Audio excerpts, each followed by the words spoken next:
Last session we have started discussing about S3 features, right?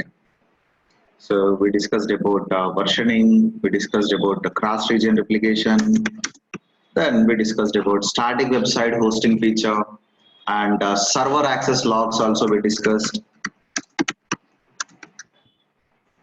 and we discussed about metadata or tags. Okay. So did you get any chance to perform these tasks? All went well? Have you gone through this article? How to improve the performance of your S3 platform? There is no other option. For example, if it is a server, you can provision a high configured server, you can get best performance. But S3 is not a server. By defaultly, whatever performance it is going to give, it gives the same. So by designing your own mechanisms, naming conventions, you can get more results, get more performance from S3 platform. Okay, please spend some time and go through that guys. And my suggestion, make sure you practice on same day. See, I'm taking 1 hour time to explain couple of features. You really don't require 1 hour to practice. You just need 10 to 15 minutes. Hardly 10 to 15 minutes. Do you want me to show? Just go to S3 platform. You're talking about versioning. You can simply enable that feature and upload couple of documents. Try to delete and delete the delete marker. Just observe whether you're able to get that or not. Set versioning to show, delete all individual versions and observe whether all data is deleted or not. That's it. Within 2 minutes you can perform. But I took almost 10 minutes to 15 minutes to explain that feature. So if you practice immediately, yes, it is going to be good. And lifecycle management role, yeah, spend some time and make sure you practice. And this is a bucket we created, and we still have all the previous versions and latest versions. I've not deleted that. I'll show that output, the Glacier and all. So again, as I mentioned, I cannot show output today. So these go into transit by today, end of the day, so that I can show that on Monday. Okay. And the next feature is like the server access logs. You can just go and enable, you can observe that. Static website, create index.html, error.html, and upload that into a website. You really no need to have a domain name also at moment if you want to practice. Just test with these URLs. So before making that public, try to access this URL, observe the output. So you are going to get 400 related errors. So then make one of the object public, then give that. See, I have couple of websites, not just one. So one is avispa.ml. The entire website is here. So I have demonstrated with index.html and error.html. But you are going to have many supported documents. For example, whatever the images that is giving, so all images are here. All images or portfolio images. For example, if you're taking this image, yeah, this is SysApps Administrator certification. So basically the website is delivering that, but backend image is loading from again from the same platform S3. So the same website I can get by using this URL. So you really no need to worry how I mapped this. So if you want to test, what you can do is just go to properties, test with this. You will get the same website, but with this entire static website endpoint. So spend some time and make sure you practice on same day, guys. And I told you I'll share that material today. I'll do that now.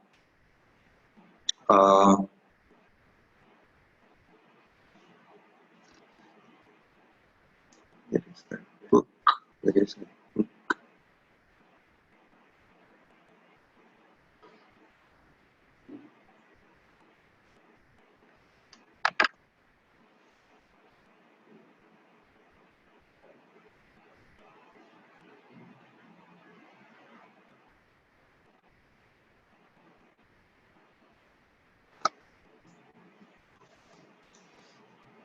Seems this is the one. You can even perform copy and paste also. Okay. For example, if you want to move some data or one object to another bucket, copy and paste or cut and paste also works for us.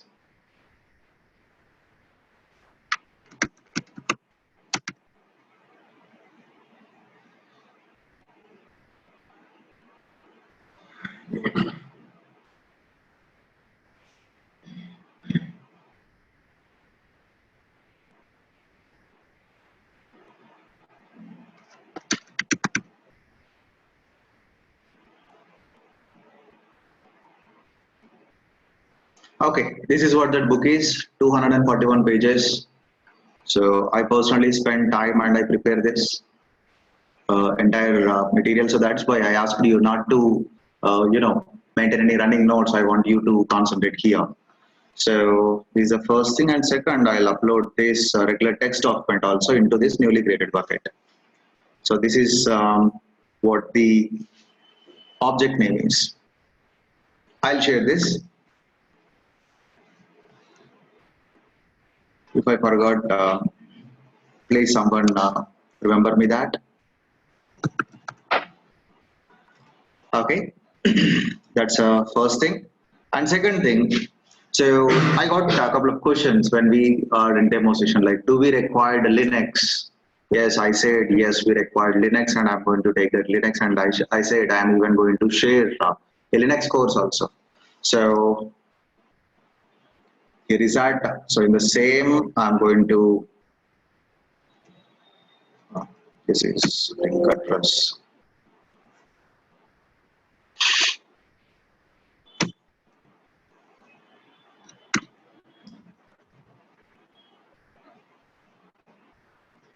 Okay, so here is a URL to get your next course, and it's 100% free. And this coupon works for coming. Okay, it works till tomorrow end of the day only. So make sure you registered before that. Otherwise, I can't do anything. You need to pay. That's a paid course. I'm telling you, that's a paid course. You must register. You can find this URL here, or else like in my YouTube channel we have community tab.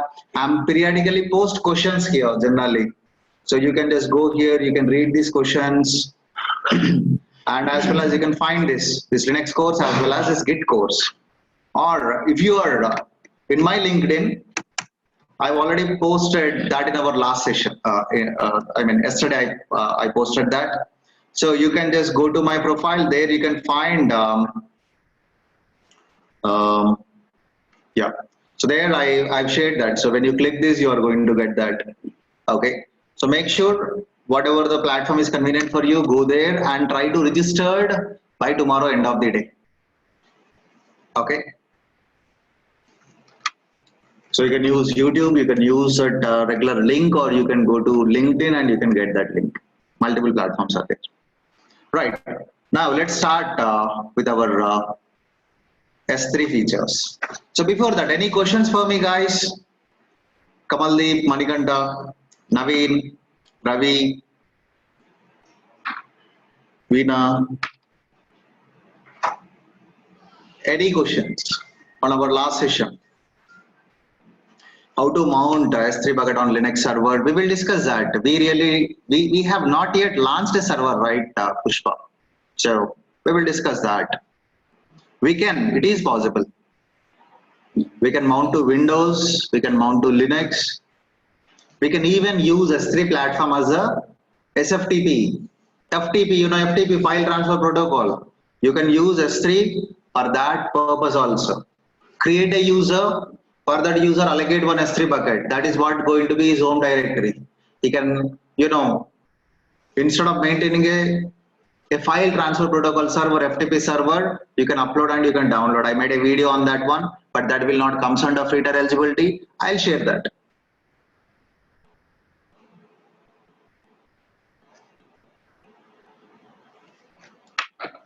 Okay, so now let's go to bucket we created in our last session. Let's navigate to properties. So first, let's discuss about default encryption. This looks complex, but if you understand, it is going to be easy, and it is very, very important also. So I believe you know what is encryption, right? So generally, take any application or take any service, we are going to have three types of encryptions. Mainly, we are going to have three types of encryptions. One is in-transit encryption. Second one is client-side encryption or server-side encryption. And third one is client-side encryption. So in-transit means when the data is in flighted state. So you know what is a real difference between this HTTP and HTTPS? Secure.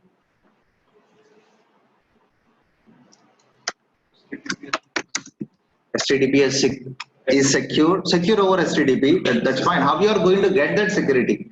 What will happen? Yeah, when you apply SSL, you are going to get HTTPS or SSL or TLS, Secure Socket Layer or Transport Layer Security. So again, it is going to have its own versions. 1.2, 1.3 is the current TLS version. So what is the advantage we are going to get when you apply that SSL certificate? Why you are trusting an HTTPS website over HTTP?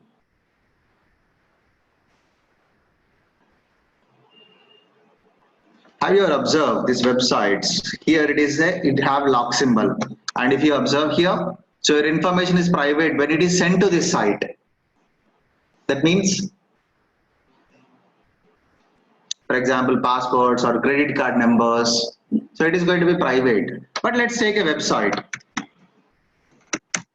For example, this is not secured. See, you should not enter any sensitive information on this site because it could be stolen by attackers. Why it is giving that?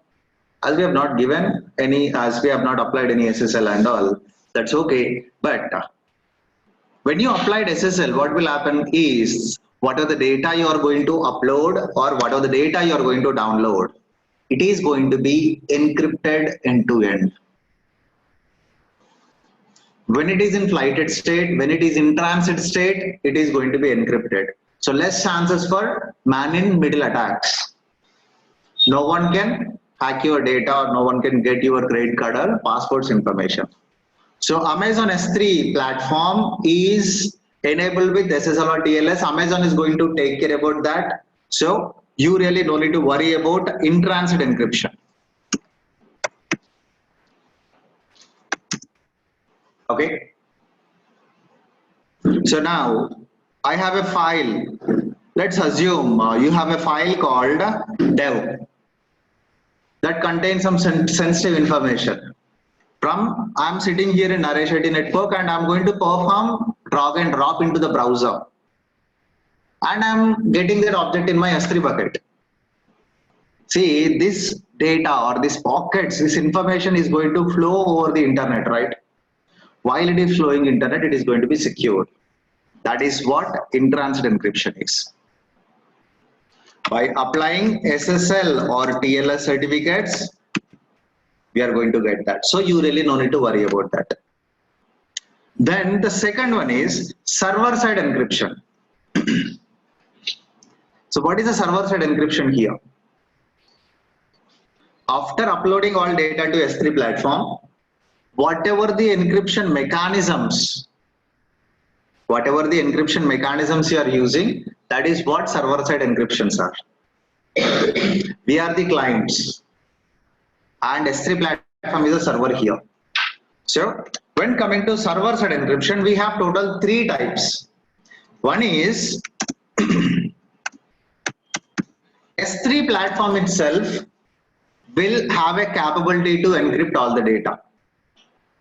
No additional service required to perform the encryptions or decryptions. And it uses AES 256 mechanism. Advanced encryption standard 256 mechanism it uses. Okay. So again, who can decrypt the data?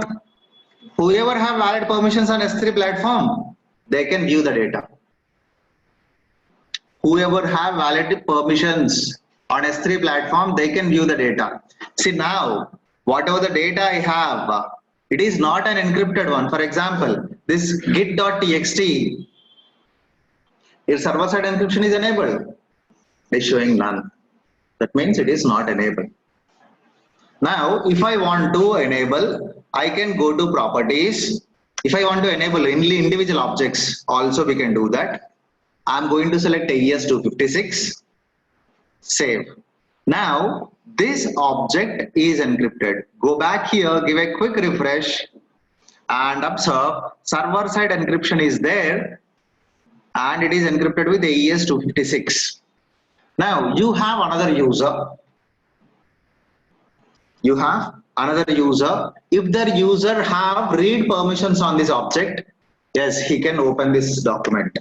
If he have write permissions on this platform, S3 platform, yes, he can view the document. Why? Because this encryptions and decryptions is managed by S3 itself. If any user have permissions on S3, yes, he can view that. Okay, that is SSE. SSE stands for server-side encryption, or we even call it as a at-rest encryption. I'm going to show you a couple of questions. You need to answer those, please. So, okay, so that is also called as at-rest encryption. At-rest means is nothing but server-side encryption only. Now, the second one is SSE KMS. SSE KMS. KMS means Key Management Service. That is a dedicated service. So this SSE S3 available only in S3 platform. By using this mechanism, you cannot encrypt any server data or any database data. But by using this KMS, you can generate a key and you can encrypt any kind of data in your entire AWS platform. So it's a dedicated service. So whatever the key you are using to encrypt the data, you must give key usage permissions to that user. Then only he can view the data. Otherwise, he cannot view. Even if he have full permissions on S3 platform, but no permissions on that key, encryption key, he cannot view the data. I'll show you hands-on, but understand the mechanism here. So along with this, again here, KMS is going to manage key for us. This is a KMS managed key. KMS stands for Key Management Service.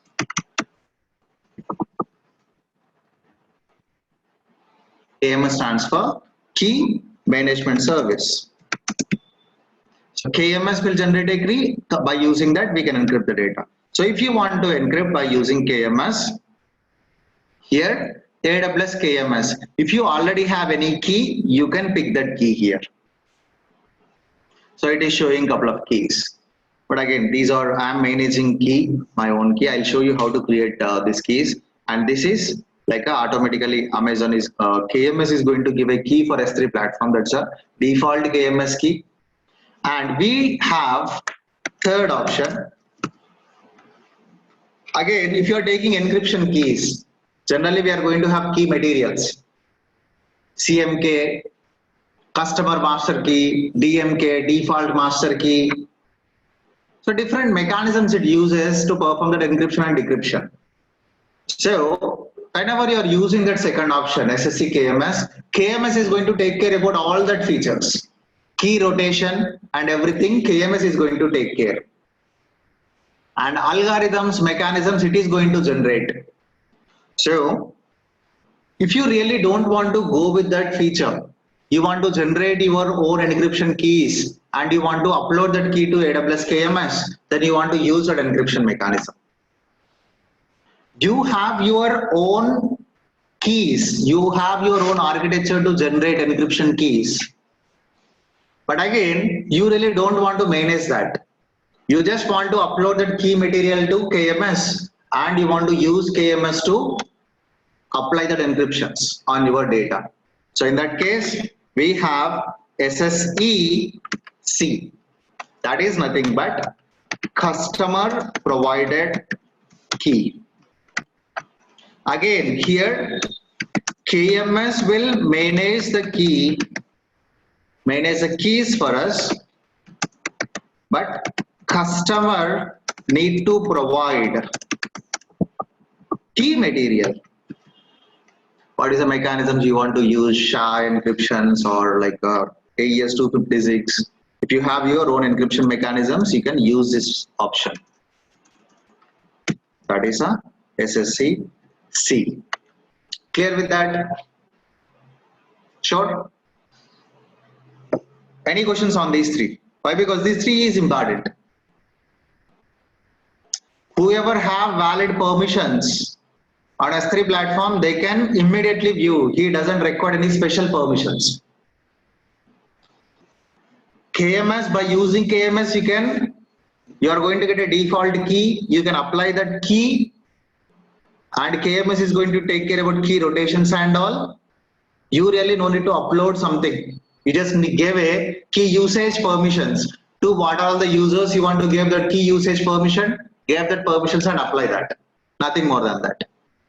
When coming to third one, if you have your own applications to generate that encryption keys and all, upload that key material to KMS, then continue with that. We do have an advanced option called HSM. These three, basically multi-tenancy. The keys infrastructure is going to share with multiple customers. But if you need a dedicated, we have a service called HSM, Hardware Secure Module. But you really no need to worry about that at the moment. When coming to client-side encryption, who is the client here? We are the client. So server side means after uploading we are encrypting. Client side means before uploading you can encrypt all the data with your own mechanisms. Then you can apply that encryption mechanism. You can upload that encrypted data to S3 platform. That is what the client side encryption means. Simple. One thing here, let's assume a very simple mechanism. You have a kid. You are sending that kid to school. So in between your home to your school, one transport mechanism is there, right? Whether the transport mechanism is secured or not, but school bus or auto or car, that is in transit. Then after sending that kid to school, within that school, what mechanisms they are applying for the student security? Okay. So that is server side. When the kid is in school, what are the mechanisms? Client side means when he is in your home, what mechanisms you are applying? That is a client side encryption. Very simple. So here, who is responsible for this client side encryption? Customer is responsible. Agree or not? Client side encryption, customer is responsible for client side encryptions. So here we have some tools. We have AWS on-prem SDKs to encrypt the data, and you can send data to S3 platform. This is one option. In on-premise itself, you're using an AWS SDK, KMS SDKs, then you're encrypting all data before sending it over the internet, then you're uploading the data.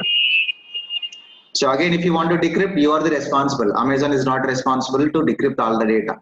If you accidentally delete that key, or if you delete the key material, that is your issue. Amazon will not take care about that.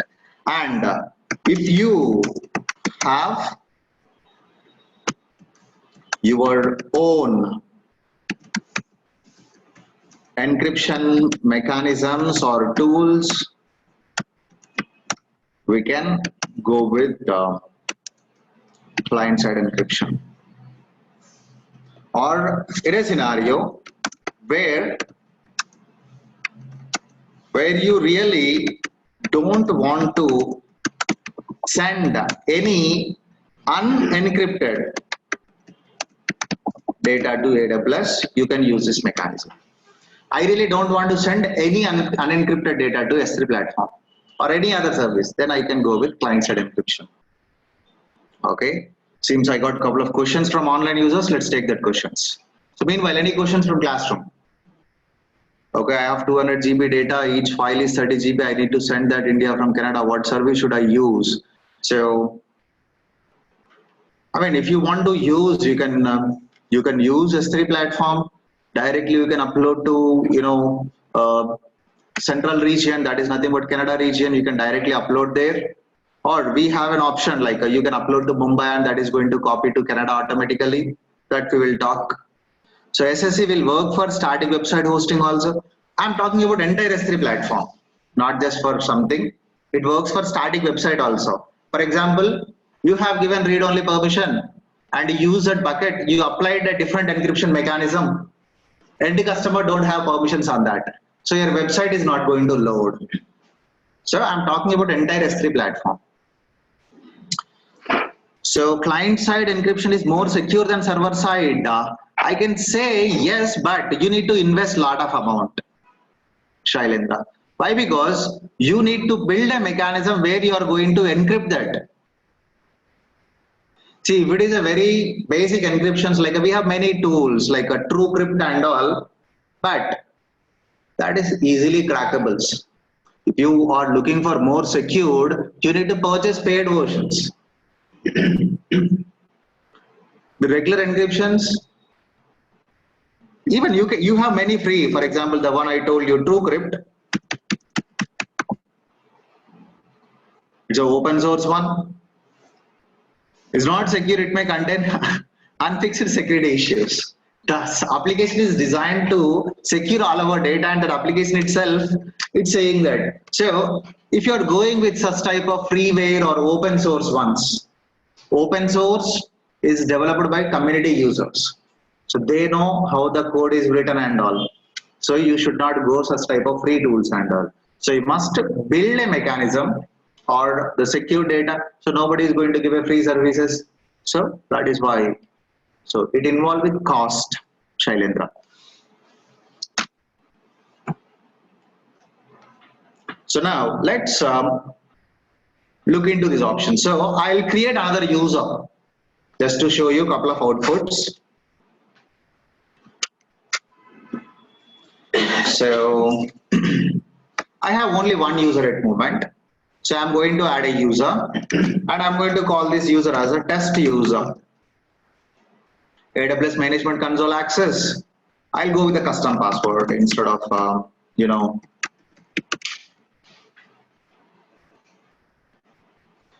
I'm going to give S3 full access.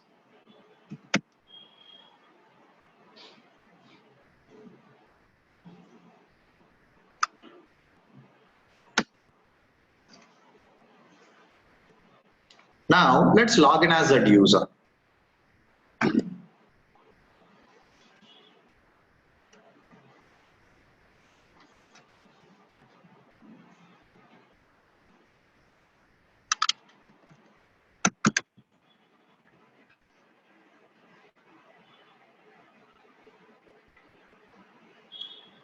So if you're not yet created AWS account, do that immediately. Do that immediately and make sure you practice on same day, guys.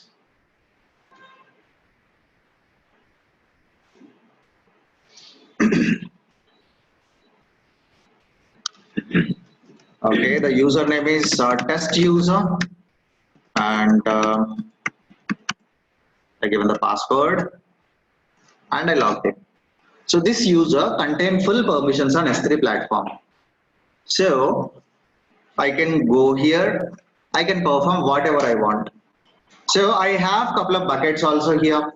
For example, this is a bucket and I have an image. I have a document called java.txt. I can go here, I can open that and I'm able to see all the information, and this is not an encrypted one. Fine.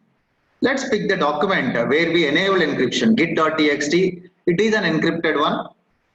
Click on open and see this. I'm able to view that data also. Did I give any special permissions to decrypt all data which is encrypted by using this AES 256 or SSCS3? So no special permissions required for an IAM user to view the data which is encrypted with SSC S3. Why? Because S3 is managing the encryptions and decryptions. So if you have valid permissions on S3, you can view the data. Clear with the first one? Right. Now let's navigate to KMS. Again, KMS will not come under free tier eligibility. The default keys you will get 20,000 requests per month under free tier, but the operation I am performing now will not come under free tier eligibility. So please don't create any KMS keys. Just observe this mechanism.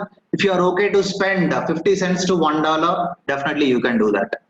Okay. Now, under security, identity, and compliance, you can find KMS. Okay. Navigate there. And this is already existing key. I initialize delete option. So it is going to delete after some days. Now, this is AWS managed keys, and these keys are going to be managed by KMS only. AWS space AWS-S3. This is free.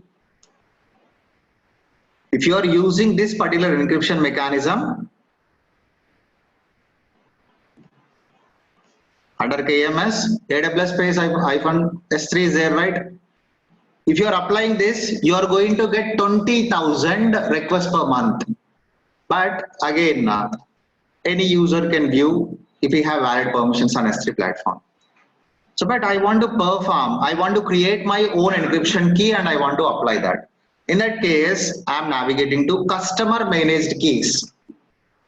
There we have two options. Whenever you are creating a key, click on create key. What is the display name you want to give for this key? So I'm going to call this as a AWS 730 batch key. I'm just giving some user-friendly name. And when you expand these advanced details, you have multiple options. One is KMS, that is nothing but SSE KMS.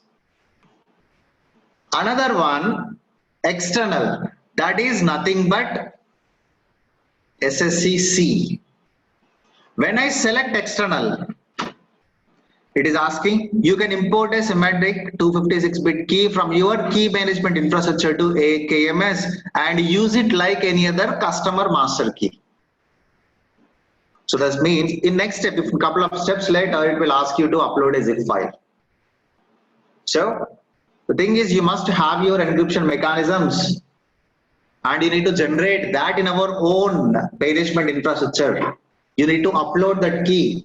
So as a customer, I'm providing some key material to KMS and KMS is managing that key.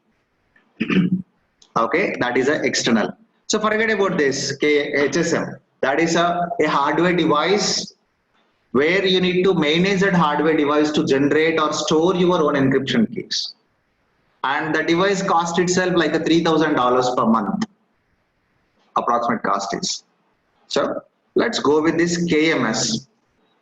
When you select KMS, KMS is going to generate a new key and you can apply that key to any kind of data in your AWS environment. So click on next. Now, if you want to give any tags, you can give that. Then click on next. Now, basically, you are going to have two permissions. As a first step, give a name. Second step, choose a type. So one is KMS. Second one is external. Third one is HSM. Okay. So I'm selecting this KMS. Now we have two permissions. One is key administrator permissions. Second one is key usage permissions. So key administrator permission means he can use key and manage another user's permissions. That means he can revoke permission for an existing user. He can give permission to a new user also. You are giving key administrative permissions. Key usage permissions means he can just use key. He can just use the key, that's it. He cannot give permissions to another users. He cannot revoke or he cannot remove permissions for an existing users. Any question on this? Administrative permissions and usage permissions? Okay. I'm going to give key administrative permissions to Avinash_T user. I'm not giving to test user. Then click on, see here, allow key administrator to delete this key. So even this Avinash_T user can delete that key also. Then click on next. Now, key usage permissions. I'm going to hold key usage permissions myself. I'm not giving key usage permissions to this test user. Okay, and even you can give permissions for another AWS accounts also. Click on next. There is a key policy. Click on finish. Now, one key is created with a name called AWS 730 batch key. Who have key usage permissions? Only Avinash_T user have key usage permissions. Now, let's encrypt some data by using that newly created key. So I'm going to take same document git.txt, encryption, and I'm going to select AWS 730 batch key, click on save. Now this git.txt is encrypted with AWS 730 batch key, right? So this test user have valid permissions, full access on S3 platform. So let's go to this bucket and let's open this java.txt. He is able to open and he is able to view that. And let's pick any other object, maven.txt. He is able to view that. No issues. Let's pick this git.txt. So this is encrypted with this different key, KMS. If we try to open this, it is saying access denied. Only for that particular file, it is saying access denied. Just because of that particular object is encrypted with KMS key, and whatever the user working here, test user, he does not have key usage permissions. Now, if I go here, if I give make public for this object, this is what the publicly accessible URL, right? So if you try to access this object by using publicly accessible URL, it will tell you invalid arguments. The reason is request specified server-side encryption with KMS managed keys require AWS signature version 4. That means, in simple, this file is encrypted with a KMS. So as a user or as a public user, you do not have valid authorization to view this. You got this? Sure. We encrypted this object by using AWS 730 batch key. So only Avinash can view the data which is encrypted by using that key. No other users can view that. Root user can do that, except that root user. Even if you gave admin permissions on your AWS account, you must provide valid permissions on the key and all, then he can. Okay. Seems complex topic is, or no? Yes, we can apply on bucket level. So I'm talking about like these permissions, like you can apply on individual object level or bucket level. So for example, while creating bucket itself, if you want to just go here, KMS, what encryption key you want to. So you can apply, click on save. Now I applied this encryption on our entire bucket. See, for existing objects, it is not going to apply, but whatever the new object you are going to, for example, I'm going to upload this dev.txt. So then that object is going to be encrypted automatically. So when you create bucket, then only we are going to enable this feature. So we are taking some time to understand all those. Then we are going to quickly discuss these options while creating bucket itself. If you gave key usage permissions, can you able to access? Yes, that's what I'm going to perform now.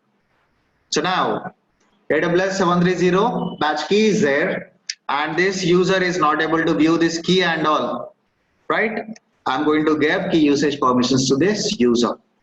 Go here, scroll down, key users. Along with Avinash user, I'm going to add test user also. Click on add. That means I have given key usage permissions for this user. There you can see immediately he is able to view that information. Okay. Now, one important thing here is if you encrypted some data by using one key and you want to delete that key. If you delete that key, you cannot get the data again. So that is why Amazon will not allow us to delete the key immediately. We need to schedule the key deletion. If you really want to know what data is encrypted by using this key, you can disable that key for some duration. Meanwhile, you cannot view. No user can view the data. For example, I'm going to disable this key. Here's the disable option. Confirm that you want to disable this key, click on disable key. Now, if I go here, if I select this git.txt, if I open,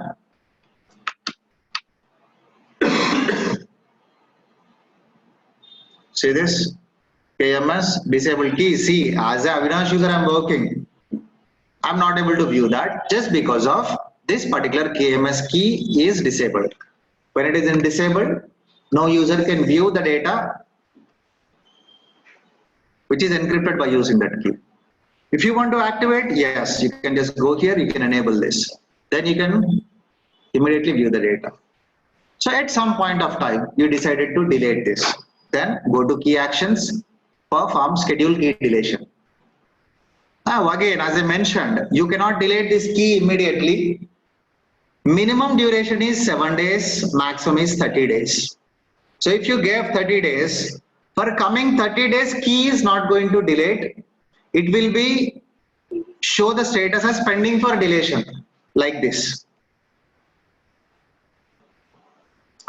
So after 30 days, it is going to delete automatically.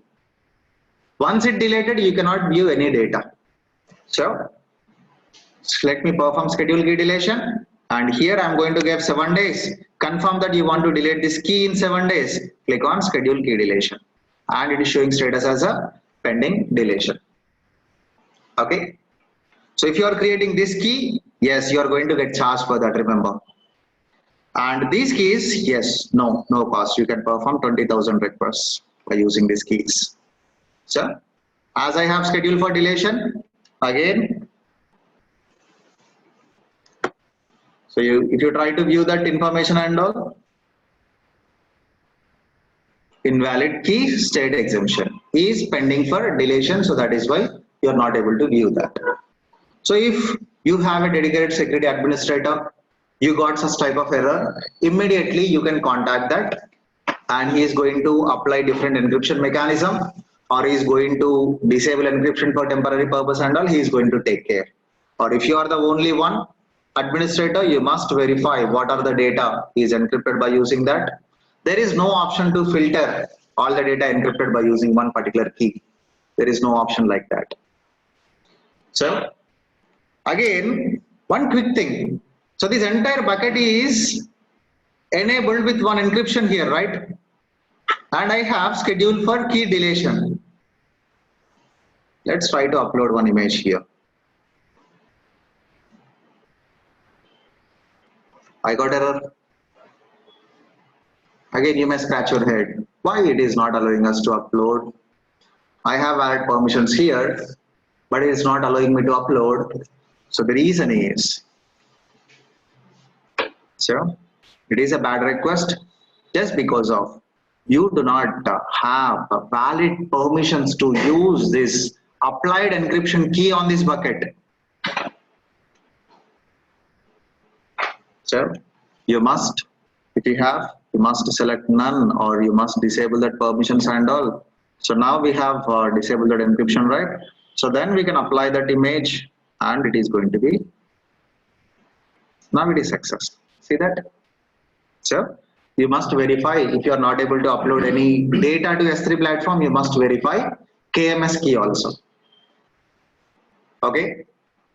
So is it a complex topic or okay? Okay. Yes, if it is a AES-256, you really don't have to worry about all these mechanisms, whether that user have S3 permissions or not. That's it. So spend some time and read this. And so you really no need to worry that much actually. If you understand this, that is too sufficient. Okay. So now let's look into another options. And I'll schedule the deletion key. Under properties, so now we completed this, and object lock we'll discuss that now. When coming to object lock, this feature works if you enable object lock feature whenever you are creating your bucket, then only this feature work. After creating bucket, if you are trying to enable this feature, it will not allow you to enable this feature. But you're using one bucket from last 5 years or 10 years, and you want to apply that object lock now. Yes, you can contact AWS support. They will help you to fix that. This is a brand new feature. So I believe this feature is not available in our material also. Okay. So this object lock, you have some important data in a bucket, or you have some important object in a bucket, and you really don't want to give that object delete an option for any other user, including root user also. So you want to legally hold that object for particular duration. Till that duration, no one can delete that. So if you want to perform such type of actions or activities, you can use this object lock feature. And if you want to use this object lock, versioning must be enabled. Let's see that option now. So I'll create a new bucket just to demonstrate this. Why? Because instead of contacting AWS and waiting for some days, click on create bucket, give a bucket name. So I'm going to call this as Avinash.bucket log. Hope nobody taken that bucket name. Bucket log 1 I'll take. I'm creating this in Mumbai region. So instead of clicking this create again, object log will be disabled by default. So click on next. The first option is versioning. You know what exactly versioning is, right? So you can, if you want to enable, you can enable versioning. Server access log, you know what is server access logs? If you want to enable logging on this bucket, select this, in what bucket you want to store all the logs, select that bucket. Tags, if you want to give any tags, you can give that key and value pairs. So name, demo, let's assume. If you want to add another, just go here, add another also. So object level logging, this is related to CloudTrail. And while creating itself, you want to enable default encryption. Automatically encrypt object when they are stored in this S3 bucket. What encryption mechanism you want to use, you can just go here and you can pick the encryption mechanism. We are discussing individual features, but while creating bucket itself, you can enable all these. Expand advanced settings. Here you can find an option called object lock. Okay. So if you want to enable this object lock, you need to select, but it is not allowing me to select this feature. Just because of, if you want to use this feature, versioning must be enabled. So scroll up, enable versioning. Now you can enable object lock. So this action permanently enables object lock. Okay, fine. CloudWatch metrics, we will talk about that. Click on next. While creating bucket itself, you can block all public access settings or you can allow. I am allowing it movement. Click on next. Review screen. Bucket name in this particular region, versioning is disabled, server access logging disabled. I added one tag, object level logging disabled. No default encryption on bucket level. Metrics is disabled, object log is permanently enabled, and block all public access settings is off, and system permissions is disabled. Click on create bucket. If bucket name is available, it is going to create immediately. Otherwise, it throws an error. You must correct that. So here, a bucket got created. Versioning is already enabled. And if you go to properties, we have object log that is permanently enabled, but it is in none state. Okay. Generally, we have two types of object logs. One is compliance mode and second one is governance mode. When coming to governance mode,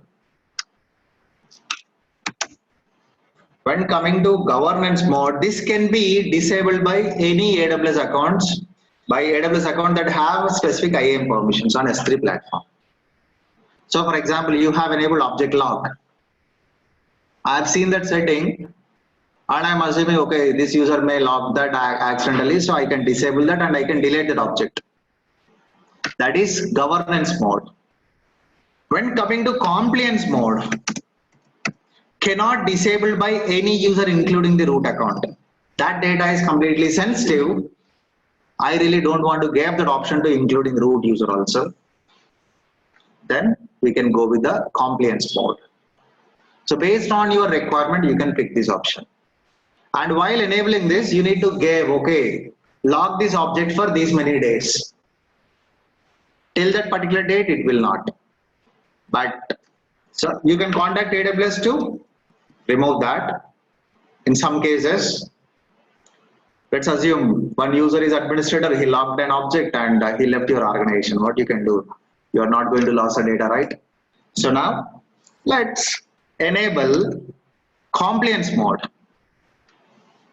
I'm going to enable compliance mode. When you enable, it is asking retention period. How many days you want to keep this? For these many days, you cannot delete this bucket. Remember. So I'm going to give 2 days. Click on save. See, after you confirm, you cannot delete objects uploaded without object log configuration for 2 days. In compliance mode, this is what the same thing we discussed. So just give confirm, click on confirm. Now object lock is permanently enabled with compliance mode. Now let's upload an object into this bucket. So I'm going to take an object called AWS 730. I'm uploading it here, click on upload. Now object is uploaded. If you go to this object properties, object lock is enabled with compliance mode and it is retained till this particular date. That means 2 days. This is what retained date is. Okay. So you can only change this date to that one is later than. So once that is completed, then only you can. Okay. So now let's look into this. Let's try to delete this bucket first. If you go here, if you're trying to delete, you must give the bucket name. Copy that entire bucket name. Give that here. Click on confirm. And there you got an error. So because delete object 0 success, bucket delete bucket is not attempted. Let's go inside. Versioning is set to hide. Let's pick this object. Let's delete this. Showing object is deleted, but when you set versioning to show, delete marker is there.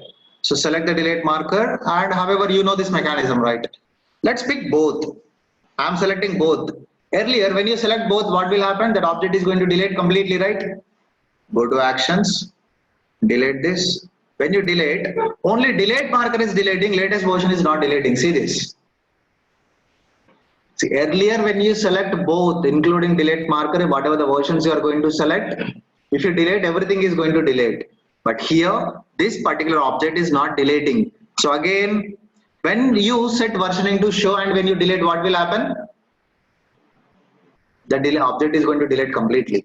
When you set version to show, if you delete an object, you are not going to get any delete marker. Now I am doing the same. I've set versioning to show, selected the object and deleting it. Is it allowing? I'm getting error. At moment, 2 errors are there. Let's do the same again. 3 errors now.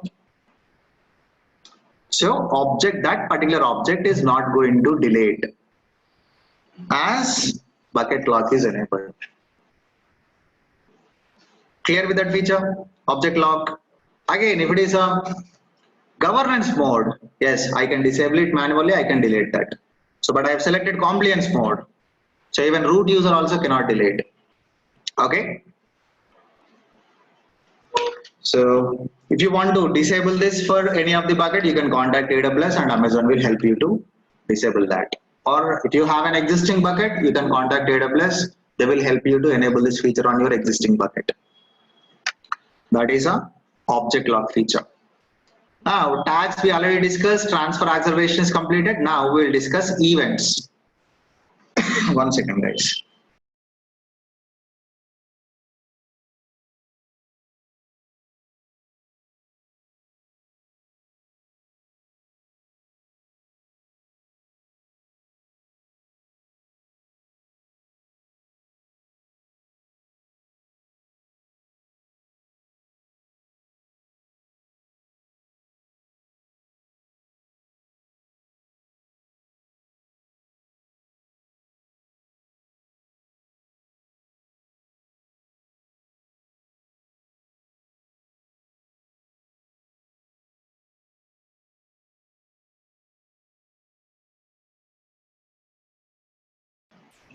Okay, so then they have events feature.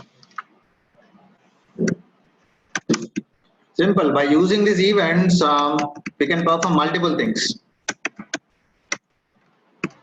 By using these events, we can trigger multiple. So at moment, I'm going to explain this event feature with SNS topic, simple notification service. So basically, this event supports 3 services. One is SNS,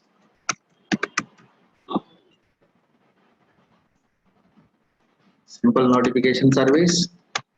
You can create a topic there, give valid permissions on topic, add subscribers to the topic, and apply that on your AWS account. S3 bucket. When an object is deleted, uploaded immediately, you will get a notification.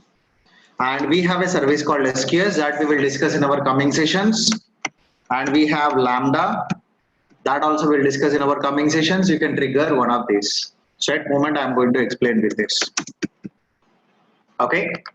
So now, before starting with these events, you need to have an SNS topic. So let's look into this option. Add notification. What is the name? So I'm going to give important bucket notifications. Let's assume this bucket is important for you. When this particular event is occurred on this bucket, you want to get notification. When put operation is happened, that means when an upload is happened, when a download is happened, when object all created related events, all deleted related events, or when an object delete marker is created, when an object permanently delayed, you want to get notification. Or when an object in RRS is lost, or restoration is completed, or restoration is initialized when that object is in Glacier. Simple. If you want to get notification related to all, select this all object creation events, all object delete events. When a new object is created, you will get notification, delete, you will get a notification. So then, do you want to apply for entire bucket or only particular prefix? For example, if you want to apply for only Avinash bucket, Avinash folder, you can give that. Or if you want to apply for particular suffixes, for example, you want to apply for only JPG or only PDFs, you can give that. If you are leaving this, that is going to apply for entire bucket. Now, send to, I told you 3 options, SNS, SQS and Lambda. So I'm going to select SNS topic. So I'm assuming you do not have any SNS topic. Here it is showing some, but You can create a new one. I'm going to create a new one and I'm going to apply that here. When you click on save, it is going to save. So to this bucket, whatever the operations you are going to perform, you will get notifications. Okay. So first of all, let's create a SNS topic. So I'm under AWS dashboard. Under application integration, you can find simple notification service. Let's navigate to simple notification service. So seems I already have some topic. I'll delete this. I'm no longer using this.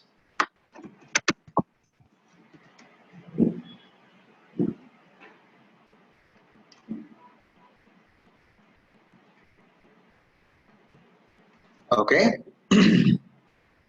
Now here I have some topics, right?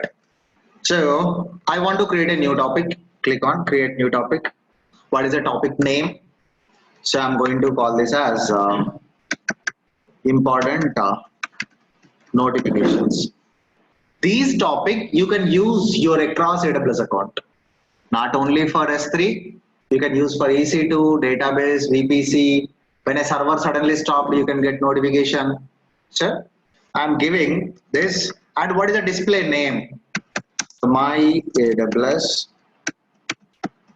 notifications is the name I'm giving. So then one thing you need to enable if you want to use with S3 platform. So SNS is completely different platform. S3 is completely different platform. By defaultly, these two cannot communicate. So what you need is you need to give valid access policy. So again, we will go in detail about SNS. At moment, go here, select everyone and everyone permissions here. I'll tell you how you can give for only one particular bucket. But at moment, if you don't perform this option, you cannot use this SNS topic with your S3 bucket. You are going to end up with an error. Okay. Scroll down, click on create topic. Now one topic got created.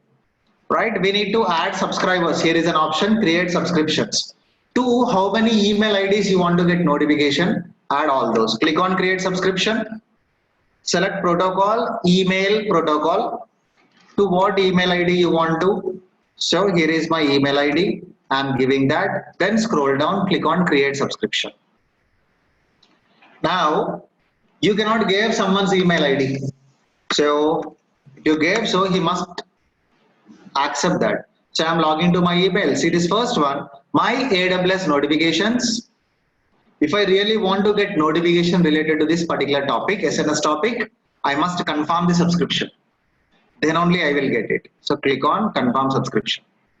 Later on, if you no longer wish to receive that, you have an option, opt out. You can come out from that subscription also. Okay. Now, so if you have multiple, yes, you can create multiple subscriptions. Here one is showing confirmed.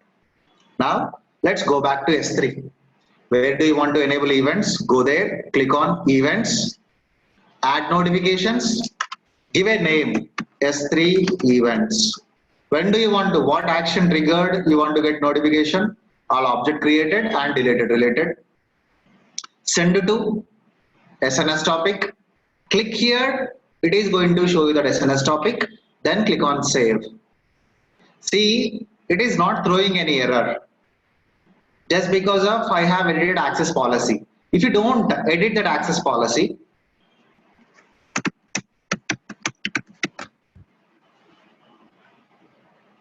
I've not edited access policy, but I created one. Let's try to add that.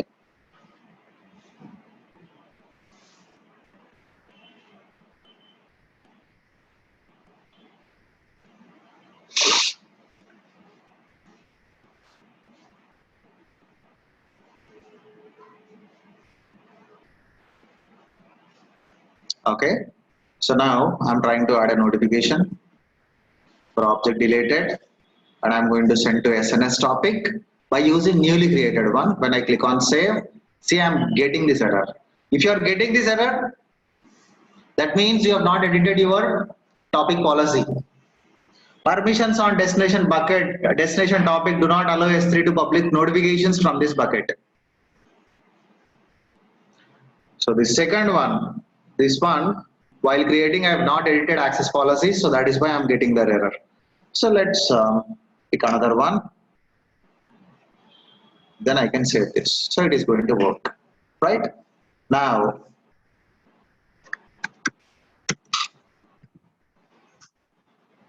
let's upload an object into this bucket. So I'm going to upload one object like a dev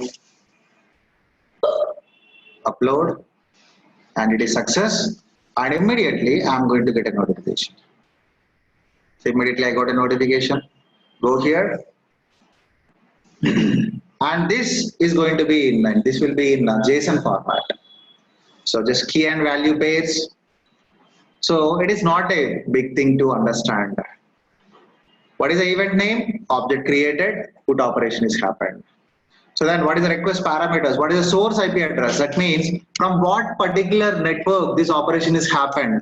So if you go here, if you look for my IP, from this particular IP address, this operation is happened.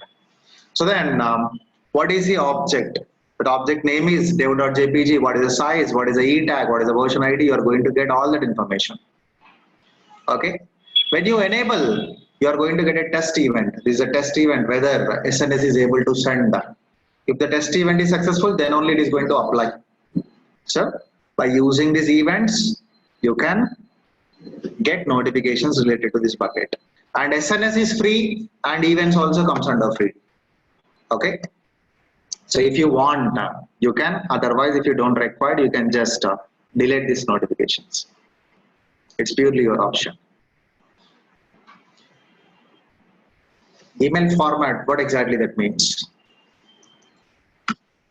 Yes, we can cancel its key schedule at any point of time.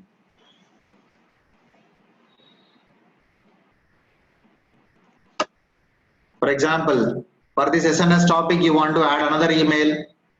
Just go back here, create another subscription, select email, give email. He is going to get a notification. If he confirm, he also gets notification. You can give any email here. For example, one user left your organization or accidentally you send and he even accepted that. You really don't want to send, then you can go here, you can delete this. Then he will no longer get notification related to this particular SNS topic.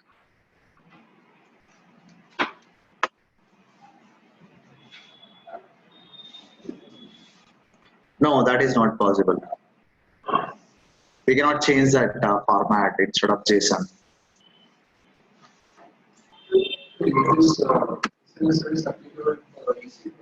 Yes, it's applicable for EC2, and SNS is applicable for across our AWS account. Sometimes we also get statistics page for EC2. Yes, we are going to use that. That's what I mentioned. Whatever the SNS topic we created here, we are going to use the same in our all coming sessions. It's important notification one, and I really don't require this. So the same one we can use for multiple services. Suddenly server is stopped, one database is like it's just rebooted, then immediately you can get notifications.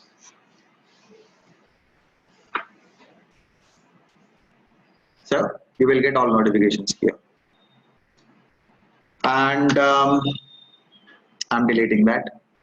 So when coming to requester pays, so instead of bucket owner, who is requesting the data is going to get charged for the request, put request or get request. So if you want to enable this, click on save, but you are going to disable anonymous access on this bucket. Okay, very small feature. So then we have permissions. We will discuss about this ACLs at moment, then we will wind up further day. So when coming to ACLs, the first one is access for bucket owner. That means in simple your permissions. And we are going to get a canonical ID. So we have a feature access for other AWS accounts also. So if you want to share this entire bucket with another AWS account, in that case, you can use this option, access for other AWS accounts. Add account. What is a canonical ID or email address?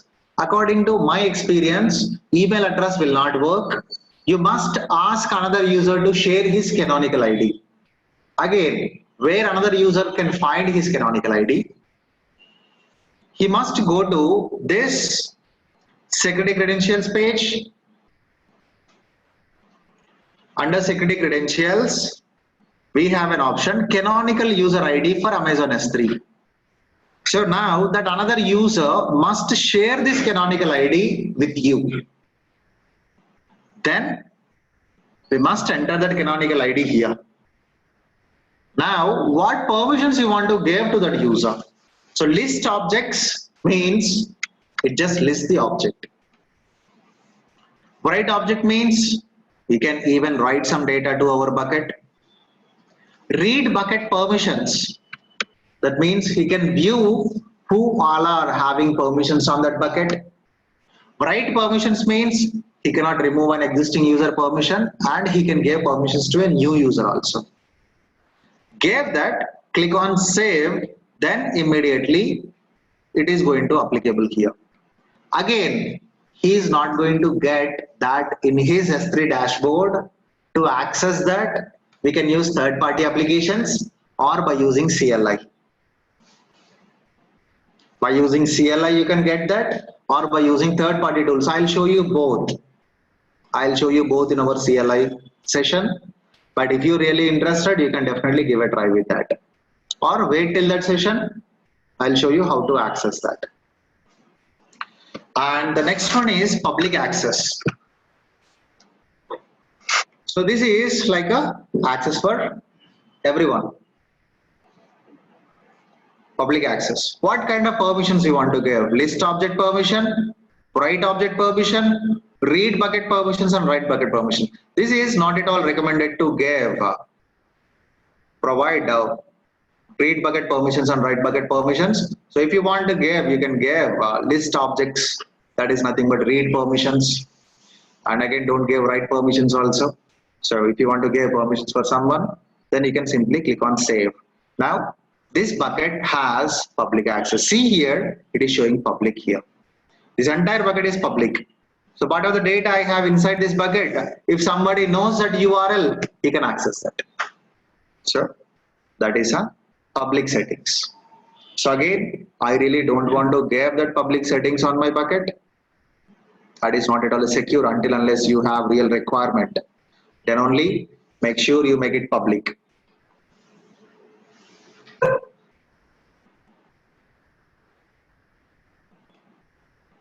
Okay. So now that public option is gone. So public means you are making your entire data available for everyone. So this last one will get to only some buckets, not for every bucket.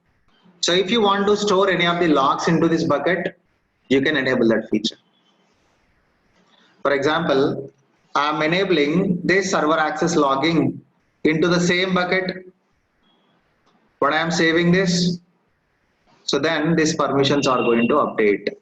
See this log. Earlier I removed this, but still I got this. Why? Because this bucket I am using to write some logs, store some logs. Not only this, you can pick any other bucket. If you want to store, you need to enable this feature. Okay.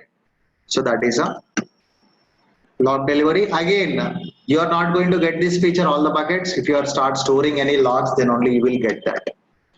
Okay. So we have some more options. Like we have cross region replication or same region replication, and we have bucket policies, and we have import or export feature,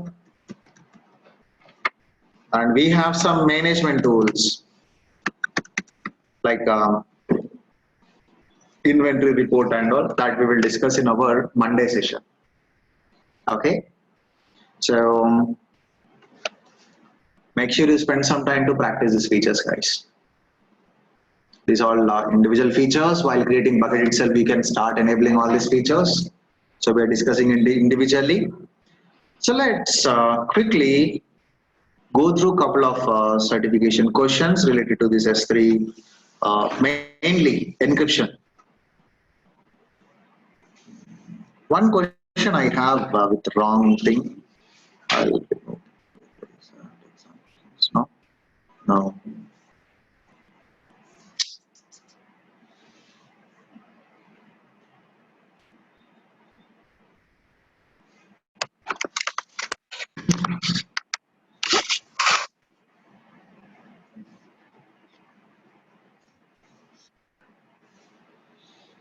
And it is not going to take that much time to practice. So spend some time and make sure you practice. So can you answer this?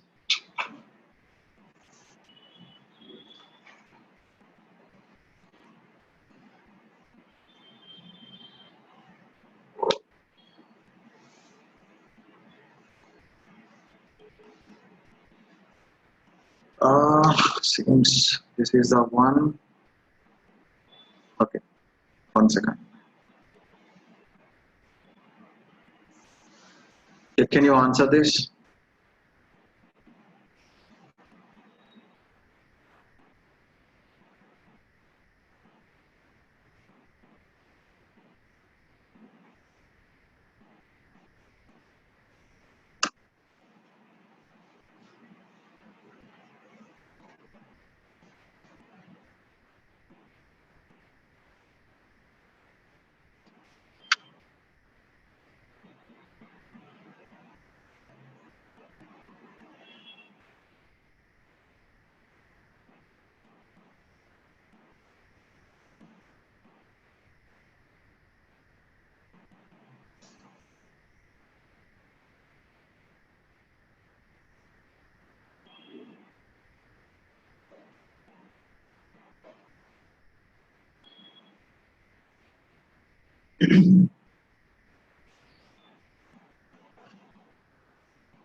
What happened?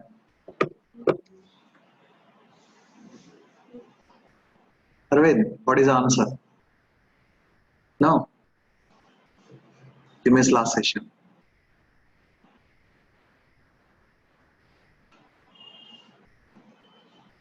D. The generate invoices and makes invoice available online. Invoice are stored as PDF in an S3 bucket. Customers typically only view each invoice during the month it is issued. However, past invoice need to be available immediately. There are concerns that over rising storage cost as company runs more customers. So use Amazon S3 for current invoices, set up lifecycle role to migrate invoice to Glacier after 30 days. If you are using Glacier, it will not available immediately. Store invoice as a binaries in RDS? No. Store invoices as text files, use CloudFront, that is caching. One customer is going to use only for 1 month, so that is also not a valid one. So set a lifecycle management role and move it to infrequently access. D is the right answer here. D, everybody is with D. Okay, so can you try to answer this?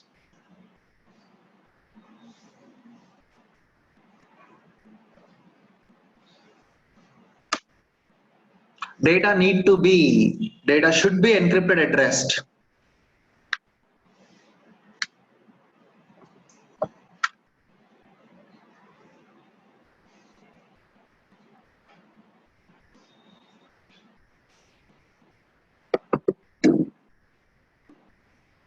Okay, server side encryption with EC2. We are not talking about EC2, Ravi. And we are storing all data in S3. So A is not a right answer. So B is a valid answer.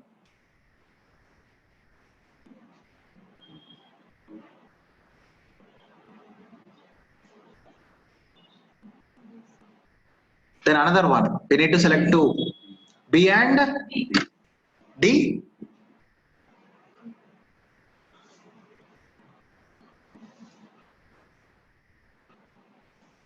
should be encrypted.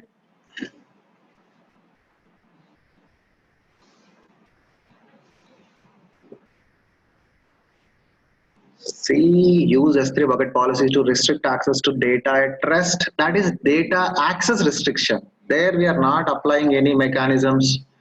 So C is not a valid one. We are nowhere enforcing encryption by using policy. If you are enforcing, yes, you can choose that. But we are not enforcing by using C.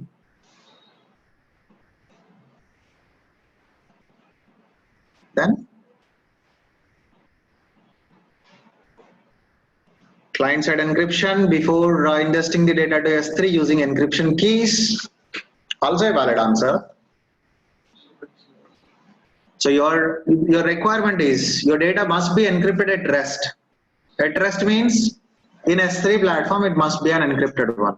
So you can encrypt in S3 platform or you can upload an encrypted one also. So that is in transit. You really no need to worry about that. So then this one.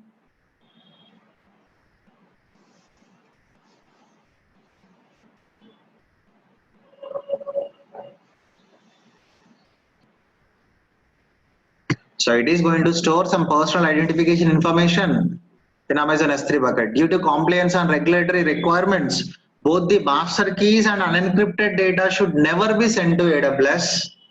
So which mechanism you are going to choose?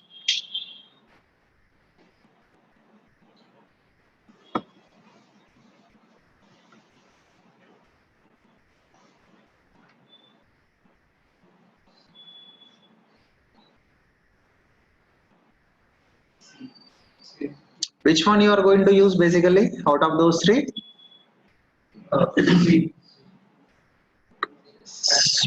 Client side or server side or in transit? Client side. Okay, as it is a client side. So as it contains some sensitive information, so he really don't want to send any unencrypted or he really don't want to upload master key also into AWS.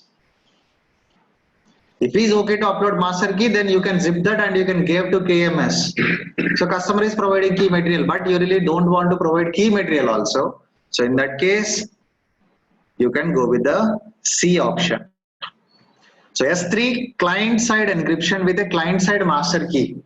Before uploading all data in your on-premise itself, in your local network itself, you are encrypting all data, then you're uploading all the data to S3 platform. And you're using some SDKs to perform this. I told you this option we can achieve by using multiple ways. Very sad. Yeah, by using AWS SDKs also we can do that.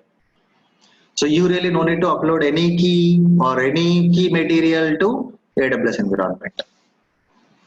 So D is that is a server side encryption. Again, as it is a server side encryption, you must provide key material. Fine, customer provided key material. But according to this question, that is also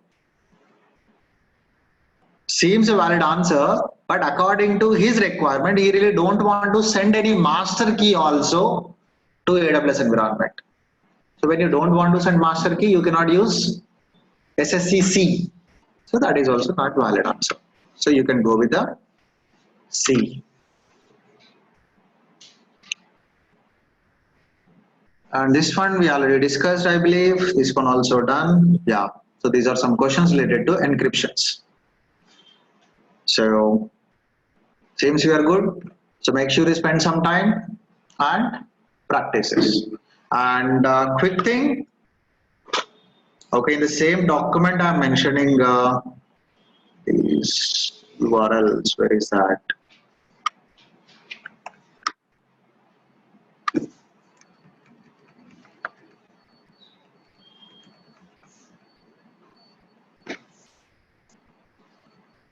Okay, this is a AWS book and this is a URL for that Udemy course. 1 second, I'll share this. I'll give.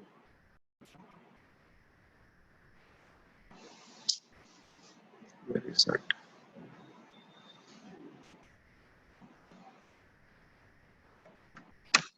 Okay, that is what the URL.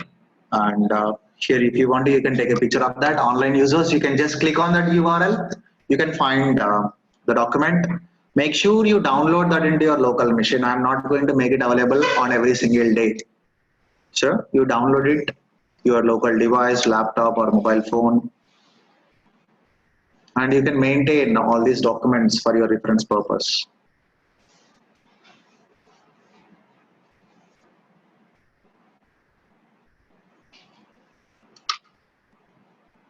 And the URL is working. I have tested this. And here is a one for PDF. Here is a one for that Udemy one. Okay. And if you want to go through this encryption video, so it involved with some cost, right? So that is why I made a video on that. So you can go to this YouTube channel and um,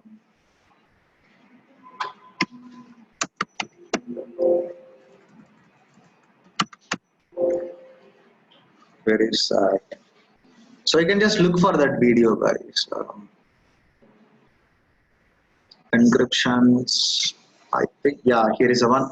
AWS KMS surveys. So you can go through this and you can recap at least once or twice, mainly for classroom users. Okay. So that's it for today's session, guys. See you again on Monday. And this course is like from Monday to Saturday.